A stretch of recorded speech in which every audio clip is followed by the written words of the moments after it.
കൂരിക്കുഴി ദേശം ശ്രീ ഭഗവതി മഹാക്ഷേത്രത്തിൽ പ്രതിഷ്ഠാ ദിനത്തോടനുബന്ധിച്ച് മഹാമൃത്യുഞ്ജയ ഹോമവും ശ്രീവിദ്യ പൂജയും നടത്തി. ക്ഷേത്രം തന്ത്രി സുകുമാരൻ മുഖ്യ കാർമ്മികത്വം വഹിച്ചു. ക്ഷേത്ര മേൽശാന്തി കലേഷ്, മുഖ്യ ശാന്തി രാജൻ തുടങ്ങിയവർ സഹകാർമ്മികരായി. തുടർന്ന് SSLC, +2 പരീക്ഷകളിൽ ഉന്നത വിജയം നേടിയ കുട്ടികൾക്ക് പുരസ്കാര സമർപ്പണം നടത്തി. ക്ഷേത്രം പ്രസിഡന്റ് KK ശേഖരൻ നേതൃത്വം നൽകി.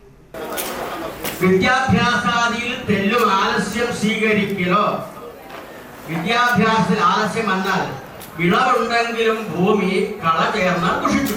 വിളവുള്ള ഭൂമിയാണ്. 10 പറ നെല്ലിട്ടാൽ 100 പറ കൊയ്യാൻ കഴിവുള്ളതായ നല്ല വളഭൂയിഷ്ടമായ ഭൂമിയാണ്.